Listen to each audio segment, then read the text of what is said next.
Тяжелейшая потеря для России. Военные открыли огонь по своим и авиации. Переход на сторону Киева. Спецоперация под Москвой.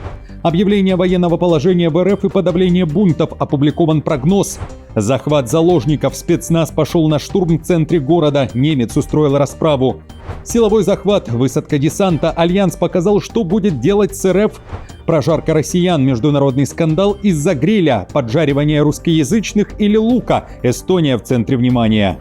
Отрыжка Советского Союза и Россия, которая не имеет права на существование. Скандальные заявления нового главкома ВСУ. Реакция Москвы. Удар Ирана по Лондону. Британия законная цель. Предложение США о мире в Украине и нападение на главу правительства. Венгерский премьер атакован в прямом эфире. Друзья, всем привет! Это «Время Прядко», 24 июля на календаре. Давайте начнем. Силовой захват судна в Балтийском море. Отказ остановиться. Спецназ пошел в атаку. НАТО опубликовало кадры того, как будет нейтрализовать угрозу в Балтийском море и по какому сценарию военные Швеции, Польши и Литвы готовы перехватывать суда, нарушившие правила. Спецназ 3 стран заходил с воздуха и с воды. Работали служебные собаки и беспилотники. Учения прошли в шведских территориальных водах у Карлскруны. Заявляют, что отрабатывали то, что реально угрожает. Все это происходит на фоне недавних заявлений о проходе судов под чужим флагом. Главный намек – отработка захвата российских судов Теневого флота. Прожарка россиян, жесткое оскорбление и международный скандал из-за рекламы мяса. Эстония в центре внимания. Рекламный пост назвали разжиганием ненависти. Противники призвали бойкотировать компанию. Речь о Ранна Ротсе, одном из крупнейших мясокомбинатов страны. На опубликованном в соцсетях фото изображены двое мужчин, которые жарят мясо на пляже. За их спинами поднимаются столбы дыма, а на рукавах украинские флаги. Фото подписано так. Правильный гриль превращает горький лук в сладкий. И дальше уже тонкости языка, которые и стали причиной скандала. Лук по-эстонски «сибуль». Но в разговорной речи этим словом в стране уничижительно называют русскоязычных жителей. Отсылка к форме куполов православных храмов. Часть пользователей соцсети увидела здесь прямой намек на войну России и Украины и поджаривание россиян на фоне дальнобойных ударов Украины по РФ. О скандале пишет эстонский РРР. В самой фирме настаивают, имели в виду только карамелизированный лук в составе продукта. Политического смысла не вкладывали. Его додумали пользователи, а поэтому пост удалять не будут. А выбор фона с дымом в компании объяснили так. Это изображение отражает сегодняшнюю реальность, то, что мы видим в новостях. Каждый день мы видим в новостях эти столбы дыма. Вот откуда взялось это изображение. Отрыжка Советского Союза и Россия, которая не имеет права на существование. Острые формулировки уже активно цитируют медиа. В сети набирает популярность интервью Михаила Драпатова, который на днях стал главнокомандующим ВСУ. Полная запись беседы была опубликована каналом Ukrainer. Авторы утверждают, что интервью было записано еще в мае 2023 года. Тогда Драпатый заявлял, что масштабное вооруженное столкновение с Россией было неизбежным и проглядывалось еще задолго до событий 2014 года. По его оценке, после распада СССР Украина так и не смогла добиться фактической независимости от Москвы, а российская политика годами была заточена на то, чтобы вернуть Украину в свою орбиту, ведь без нее выстраивать собственную имперскую историю и концепцию великого государства Кремлю просто не из чего. Об этом говорит Драпатый в интервью. Отдельный резонанс вызвали жесткие высказывания генерала в адрес той части населения, которая не связывает себя с украинской государственностью и не видит разницы, в какой стране жить и как она называется. Кроме того, прозвучала и критика жителей Луганской и Донецкой областей, которых Драпатый назвал несведомыми, то есть несознательными. Главной причиной такой гражданской позиции Драпатый называет многолетний дефицит украинизации, отказ от работы с национальной идентичностью и сохранение, далее цитата, «отрыжки Советского Союза в умах людей». Про россиян и Россию он сказал следующее. Послушайте. В результате мы увидели, что то государство, которое называли соседом, вообще сложно считать соседом. Это нация с руководством, которая не имеет права на существование. На протяжении тысячелетий там ничего цивилизованного не изменилось. Ни в ментальности, ни в имперском и амбициозном поведении. Поэтому до 2014 года я все же подозревал, что без войны не обойтись. Вероятно, на наши плечи и на плечи украинского народа выпала историческая роль – завершить освободительную борьбу нашей победой. Иначе быть не может. Ни о каких уступках не может идти речи. При этом Драпаты подчеркивал, что речь идет не о борьбе за газ, нефть или отдельные территории, а о защите украинской нации и ее национальной идентичности. В его трактовке именно поэтому компромисс с возвращением Украины в российскую орбиту невозможен, а мир может наступить только после победы Украины. На старые заявления Драпатова уже отреагировала Москва, там назвали высказывание нового главкома ВСУ пещерной русофобией и неонацизмом. В Совфеде РФ при этом заявили, что после таких слов имеют моральную, нравственную и гуманистическую обоснованность вести войну против Украины. Военное положение, объявление мобилизации, а также подавление гражданских протестов и бунта. К этому всему готовится Россия. В этом уверяют в Американском аналитическом центре и исследовательском институте изучения войны, который предоставляет ежедневный военный анализ и оценку конфликтов по всему миру. Американцы пишут, что российское руководство, несмотря на замедление темпов продвижения в Украине и нарастающие экономические проблемы, продолжают настаивать на бескомпромиссных условиях прекращения войны. На фоне попыток властей скрыть последствия дефицита топлива и инфляции, Госдума и силовые структуры формируют правовую базу для потенциального расширения призыва и расширяют полномочия Росгвардии. В отчете также говорится, цитирую, «Кремль, похоже, создает условия для объявления официальной мобилизации и потенциального введения военного положения в преддверии гражданских беспорядков, поскольку мобилизация остается крайне непопулярной в российском обществе». При этом эксперты подчеркивают, что ключевой фактор принятия подобного шага лежит исключительно в плоскости персонального восприятия ситуации Путиным. Мобилизация остается очень личным решением для Путина и в конечном итоге зависит от его личного восприятия ситуации на поле боя и стабильности Кремля. Пока не ясно, примет ли Путин такое решение в ближайшее время и как будет выглядеть его объявление о мобилизации. В России настаивают, что после объявления Путиным частичной мобилизации в сентябре 2022 года повторно в таких методах РФ не нуждается, ссылаясь на контракты. Объявление мобилизации в последние месяцы активно комментировал Песков, а также Медведев. Вот что он говорил. Слухи-то всегда существуют какие-то, но в настоящий момент нет никакой необходимости объявлять новую волну мобилизации тех лиц, которые заключили договор, контракт о несении военной службы в войсках для участия в объединенной группировке войск в ходе специальной военной операции вполне достаточно для выполнения всех боевых задач. Как уехать из России? Люди массово ищут ответы в интернете, как выбраться за границу. Число таких запросов рекордное с начала войны. Подсчеты опубликовал проект «Можем объяснить». Больше всего спрашивают про загранпаспорт. В июне свыше 26 тысяч запросов в Яндексе, втрое больше, чем 1,5 года назад. В Гугле весной этот вопрос задавали чаще, чем когда-либо за 5 лет. Дошло до того, что москвичи в июле начали жаловаться. Записаться на оформление паспорта невозможно, свободных мест нет. Проект также пишет, что россияне беспокоятся, что выпускать вовсе перестанут. Поисковый запрос «разрешение на выезд» за месяц искали 20 тысяч раз, а запрос «виза на выезд» в Google установил 5-летний рекорд. Также россияне ищут страны, куда пускают без виз. Рекорд обновил и запрос «Уехать без визы». В июне его вводили в Яндексе 1251 раз, на 118% больше, чем в период наименьшего интереса к этой теме в феврале 2025 года. Предыдущий максимум был совсем недавно, в марте 2026 года, но с тех пор интерес вырос еще на 12%.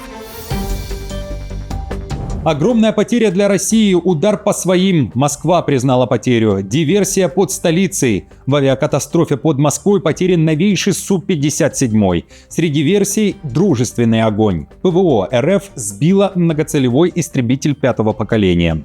В то же время российская Минобороны утверждает, причина несколько другая. Гордость российской военной авиации упала из-за технической проблемы. Цитирую. Предварительная причина аварии – техническая неисправность авиационной техники, указана в заявлении ведомства. Там подчеркнули, что полет выполнялся без боекомплекта, разрушений на земле нет. Самолет упал в безлюдной местности. Самолет был сбит, а военные России фактически перешли на сторону Украины. Так о событии сообщает международное разведывательное сообщество «Информнапалм». Они пишут, что уничтожение российского истребителя стало результатом комплексной кибероперации, в ходе которой удалось повлиять на работу одного из расчетов ПВО «Барс» Москва.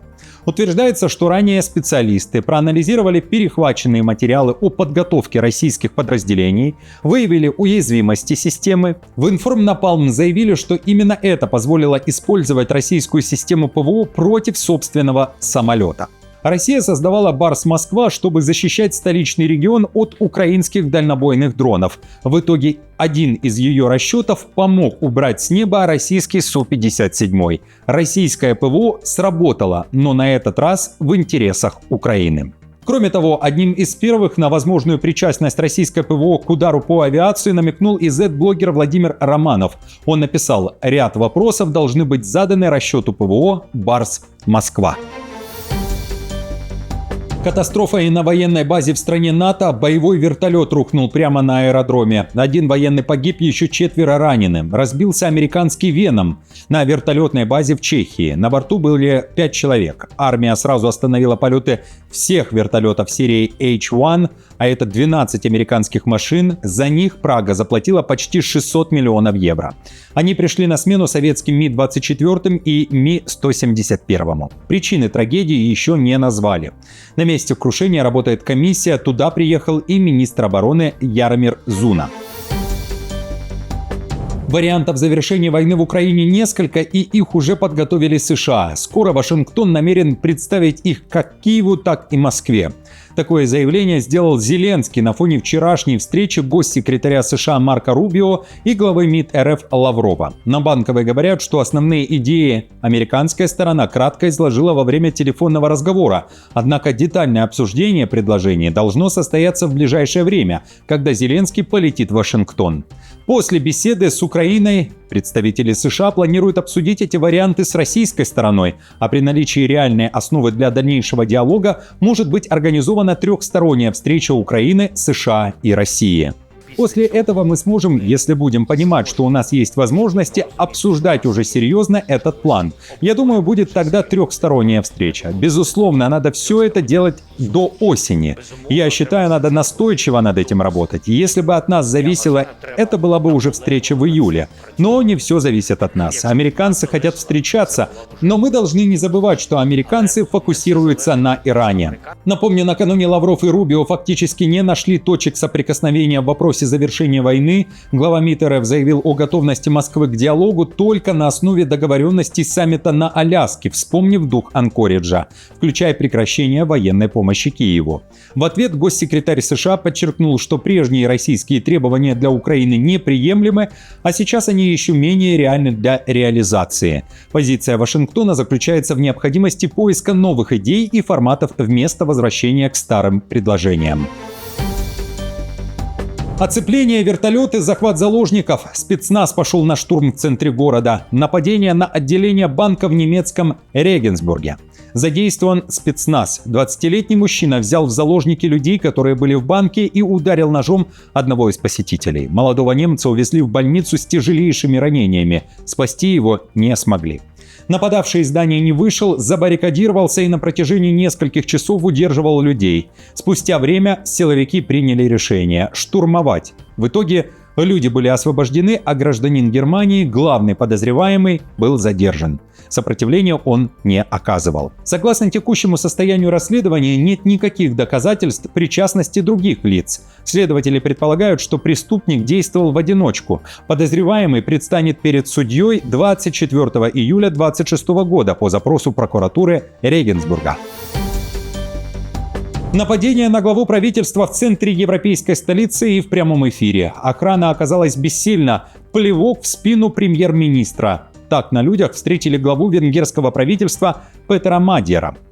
Как пишет издание Telex, на вокзале в Будапеште к нему сзади подошел мужчина, что-то сказал и плюнул. Мадьяр обернулся, пожелал обидчику здоровья и заявил, что видит перед собой уцелевшие лица Фидеса, партии Виктора Орбана. Позже он написал, что зла не держит и заявление не подаст, а также не будет усиливать охрану, но попросил в следующий раз высказывать недовольство лицом к лицу, а не со спины. Дело все равно открыли, полиция Будапешта начала проверку по подозрению в оскорблении. Заявление подал посторонний. Удар Ирана по Лондону. Британия – законная цель. Тегеран объявил мишенью базы королевских ВВС и обвинил Лондон в соучастии в войне. МИД Ирана резко осудил решение британцев пустить американцев на свои базы для ударов по Исламской Республике. В Тегеране называют это актом агрессии и предупреждают: все, кто участвует в операциях против Ирана, ответят за последствия. Как утверждают в корпусе стражи Исламской революции, сначала США били крылатыми ракетами с кораблей в Индийском океане, а когда боезапас кончился, подняли стратегические бомбардировщики с британской авиабазы Ферфорд. Мы предупреждаем королевский режим Великобритании, который является главным виновником бедствий народов нашего региона, имеет в своем черном списке распад исламских государств, массовые убийства в этих странах, насаждение деспотических режимов и, что хуже всего, организацию и руководство операций по оккупации Палестины и создание Накбы, катастрофы Израиля, а также принимал наибольшее участие в недавней агрессии США и сионистского режима против Ирана. Не отягощайте свое досье еще больше.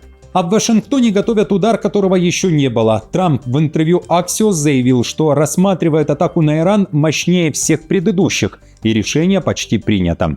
Израиль, по его словам, вступил бы в нее за 2 минуты, но американцам никто не нужен. Президент США при этом говорит, что Тегеран переговоров хочет, однако предложенную сделку не принял. Чего Тегерану не хватает для согласия, Трамп сформулировал так: они еще недостаточно испытали боль. Эвакуация 20 тысяч человек. Стена огня идет на курорт. Горит французское побережье. Курортная зона под Бордо. Пожар охватил уже 3700 гектаров леса. Со стихией борется 800 специалистов. Поднята авиация. Причину пожара называют интересную. По словам местных, искру дала машина для расчистки кустарника. Из поселков и кемпингов на побережье эвакуировали уже 20 тысяч жителей и туристов. Друзья, спасибо вам большое за поддержку. Мне будет приятно, если вы оставите лайк, подпишитесь на канал и будете смотреть другие выпуски, которые уже опубликованы на нашем канале «Время Прядко».